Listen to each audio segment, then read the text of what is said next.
Berdasarkan data LPJK per Desember 2024, sampai saat ini hanya 4,86% tenaga kerja konstruksi atau TKK yang sudah bersertifikat. Hal ini menunjukkan angka yang sangat kecil, yaitu di bawah 10% TKK yang taat terhadap hukum atau sadar atas kewajiban memiliki sertifikat kompetensi kerja konstruksi. Perlu ada kebijakan yang menyesuaikan dengan kondisi saat ini agar gap tenaga kerja konstruksi yang bersertifikat bisa terpenuhi. Selain itu, harus diberlakukan sanksi, remunerasi, perbedaan salary untuk tenaga kerja konstruksi yang sudah bersertifikat agar tidak lagi dipandang sebelah mata. Masalah pokok. Masih banyak tenaga kerja konstruksi yang bekerja tanpa sertifikat, yang berarti belum terjamin kompetensinya secara formal. Hal ini berpotensi mempengaruhi mutu pekerjaan konstruksi, meningkatkan resiko kecelakaan kerja, dan menghambat upaya pemerintah meningkatkan daya saing sektor konstruksi di tingkat nasional maupun global. Rendahnya angka sertifikasi ini bisa disebabkan oleh kurangnya kesadaran pekerja, keterbatasan akses pelatihan dan uji kompetensi, serta minimnya dorongan dari perusahaan untuk memfasilitasi proses sertifikasi. Aktor dan perannya. Kementerian Pekerjaan Umum atau PU. Peran: menyusun kebijakan sertifikasi tenaga kerja konstruksi, menetapkan target pencapaian sertifikasi, menyediakan program pelatihan dan uji kompetensi, serta melakukan sosialisasi dan pengawasan. Lembaga Sertifikasi Profesi atau LSP Konstruksi. Peran: melaksanakan uji kompetensi sesuai standar yang berlaku, mengeluarkan sertifikat, menjaga mutu pelaksanaan sertifikasi, dan memastikan prosesnya transparan dan objektif. Tenaga kerja bangunan seperti tukang, mandor, teknisi. Peran: mengikuti pelatihan dan uji kompetensi secara aktif, meningkatkan keterampilan sesuai perkembangan teknologi dan metode konstruksi, serta mematuhi regulasi sertifikasi yang berlaku. Perusahaan konstruksi. Peran: mempekerjakan tenaga kerja yang kompeten dan bersertifikasi, memfasilitasi pelatihan dan sertifikasi bagi pekerja, memastikan standar mutu kerja terpenuhi, dan mendukung kebijakan pemerintah terkait sertifikasi. Analisis penerapan dan pelanggaran nilai-nilai dasar PNS, yaitu nilai kompeten. Dari Kementerian PU, bentuk pelanggaran nilai kompetennya tidak mampu mencapai target karena keterbatasan kapasitas pelatihan, koordinasi, dan pendanaan. Kemudian dari LSP Konstruksi, jumlah asesor atau uji terbatas, proses lambat, belum menjangkau daerah terpencil. Kemudian dari tenaga kerja bangunan, ada yang enggan ikut sertifikasi karena biaya, jarak, atau kurangnya informasi. Kemudian dari perusahaan konstruksi, mereka mempekerjakan pekerja tanpa sertifikasi demi efisiensi biaya, sehingga menurunkan standar mutu.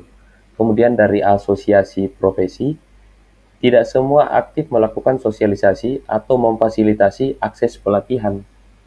Ketika nilai kompeten tidak diterapkan dalam konteks sertifikasi tenaga kerja konstruksi, dapat beberapa dampak yang muncul. Di antaranya, tenaga kerja tanpa sertifikat belum teruji kompetensinya dapat meningkatkan risiko kesalahan teknis. Kemudian, kurangnya keterampilan dan pemahaman K3 dapat meningkatkan potensi insiden di lapangan. Kemudian, proyek konstruksi dapat sulit bersaing di pasar global karena tenaga kerja belum memenuhi standar internasional. Kemudian, rendahnya kesadaran hukum menghambat tujuan Undang-Undang Jasa Konstruksi dan peraturan turunannya.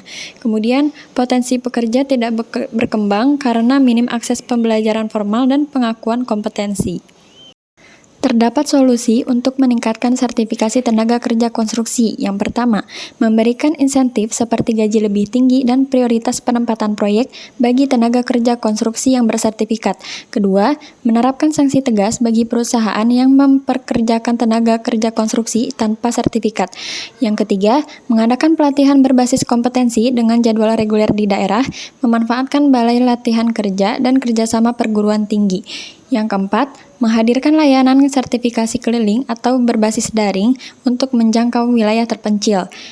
Kemudian selanjutnya, menggunakan media sosial, asosiasi pekerja, dan komunitas konstruksi untuk meningkatkan kesadaran pentingnya SKK. Kemudian, Yang terakhir, mengintegrasikan peran Kementerian PU, LSP, perusahaan, dan asosiasi pekerja untuk mempercepat pencapaian target sertifikasi nasional. Masing-masing penerapan memiliki konsekuensi, di mana konsekuensi positif dan juga konsekuensi negatif. Yang pertama, alternatif perluasan akses sertifikasi. Konsekuensi positifnya lebih banyak tenaga kerja terverifikasi dan juga pemerataan kompetensi di daerah. Untuk konsekuensi negatifnya, butuh biaya dan tenaga pelatih tambahan. Alternatif yang kedua yaitu digitalisasi pelatihan dan sertifikasi. Untuk konsekuensi positif, lebih hemat waktu, wilayah jangkauan lebih luas, dan juga lebih fleksibel. Untuk konsekuensi negatif, risiko keterbatasan akses internet di daerah tertentu. Alternatif yang ketiga, kolaborasi dengan swasta dan asosiasi, di mana konsekuensi positifnya dapat mengurangi beban APBN dan juga mempercepat pencapaian target. Sedangkan konsekuensi negatif perlu regulasi ketat agar swasta benar-benar melaksanakan kewajibannya. Bagaimana sih cara membangun budaya berakhlak yaitu kompeten terkait kasus yang telah dijelaskan tadi? Yang pertama, tingkatkan kompetensi diri secara berkelanjutan, di mana ASN dan mitra kerja wajib mengikuti pelatihan, uji kompetensi, dan sertifikasi untuk mengikuti perkembangan teknologi serta standar mutu terbaru di sektor konstruksi. Yang kedua, lakukan learn, unlearn, dan relearn, di mana terbuka untuk mempelajari hal baru, meninggalkan cara lama yang tidak relevan, dan memperbarui pengetahuan sesuai tuntutan zaman.